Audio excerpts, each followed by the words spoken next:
Oke, kamera rolling, action. Assalamualaikum warahmatullahi wabarakatuh. Ketemu lagi dengan saya Reza Pratama dalam channel ini.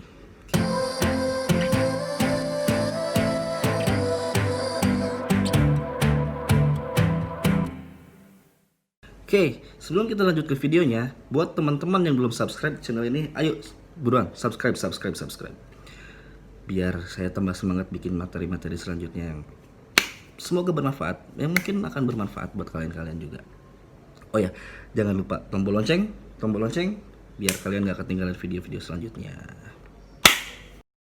Kemarin kita udah bahas kamera movement. Sekarang dalam video ini kita akan bahas komposisi part 1, yaitu type shot.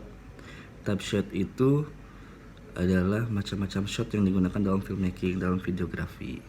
Ada banyak type shot yang digunakan dalam videografi. Yang pertama adalah extreme long shot. Extreme long shot itu biasanya digunakan untuk memperlihatkan satu kondisi atau satu situasi atau satu tempat kejadian, lokasi kejadian secara luas, secara menyeluruh, tanpa harus memperlihatkan si objek dengan jelas.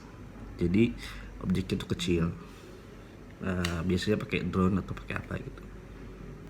Oke, yang kedua adalah long shot.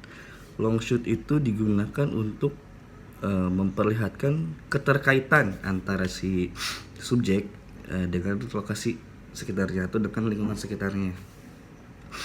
Biasanya itu si objek sedikit lebih jelas, agak framingnya sedikit lebih jelas. Oke, yang ketiga adalah full shot. Full shot itu biasanya digunakan untuk memperkenalkan objek dari atas kepala sampai kaki dan keterkaitan antara si subjek itu dengan daerah sekitarnya atau lokasi sekitarnya atau interaksi dengan sekitarnya lah, seperti itu. Oke, selanjutnya adalah knee shot. Knee shot itu biasanya digunakan untuk memperlihatkan aktivitas subjek dari kepala sampai lutut, dari atas kepala sampai lutut. Oh iya, dengan tetap memperlihatkan atau ngasih ruang space di atas kepala. Itu namanya headroom. Jadi tetap ada headroom ya. Oke, selanjutnya adalah medium shot atau waist shot. Waist shot itu digunakan untuk memperlihatkan aktivitas subjek dari atas kepala sampai pinggang. Untuk memperlihatkan aktivitas si subjek itu lagi apa, lagi jalan kah, atau lagi duduk kah, atau lagi ngobrol kah, atau lagi apakah, dari atas kepala sampai pinggang. Oke, selanjutnya adalah medium close up. Medium close up itu digunakan untuk memperlihatkan aktivitas subjek itu dari dada sampai atas kepala. Dari dada sampai atas kepala. Tapi lebih menekankan pada emosi si subjek, apakah sedang bahagia atau sedang sedih. Nah, seperti itulah. Selanjutnya adalah close up. Close up itu digunakan untuk memperlihatkan emosi subjek, detail emosi subjek. Itu biasanya dari bawah dagu sampai jidat, sampai kening, bawah dagu sampai kening. Oke, selanjutnya adalah big close up. Big close up itu fungsinya untuk menunjukkan detail ekspresi dan emosi subjek dari bawah dagu, dari sini sampai atas alis. Gitu. Oke, framingnya seperti ini. Oke, kalau barusan itu adalah big close up. Sekarang ada extreme close up. Extreme close up itu biasanya digunakan untuk menunjukkan detail ekspresi subjek lebih spesifik, antara misalkan atau mata atau hidung atau mulut. Contoh, misal subjek lagi ada percakapan antar dua subjek, ada dialog antar dua pemeran. Nah, detail ke mata atau ke hidung atau ke mulut, seperti itu. Next, selanjutnya ada cut in. Cut in itu biasanya kita kenal sebagai insert.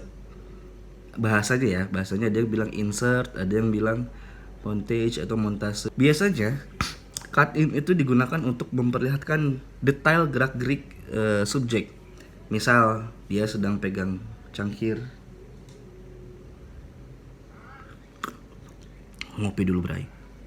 Dia sedang pegang cangkir atau dia sedang pegang pulpen, atau misalkan kalau sedang interview itu dia gini-gini tangannya di meja atau di mana, grogi gimana gitu. Selanjutnya ada cutaway. Cutaway itu digunakan sebagai jembatan antar shot. Jadi bisa berupa transisi, bisa berupa shot tambahan antara shot 1 dengan shot 2 itu, tapi tidak terlalu berkaitan dengan si subjek. Selanjutnya ada shoulder shot atau over the shoulder. Over the shoulder itu biasanya digunakan untuk percakapan antar dua subjek dengan perspektif di belakang si lawan bicara. Jadi misalkan ada contoh, dia sedang ada dialog. Nah, shotnya diambil dari belakang bahu lawan bicaranya. Seperti itu. Di film-film banyak lah. Pasti kalian mudeng.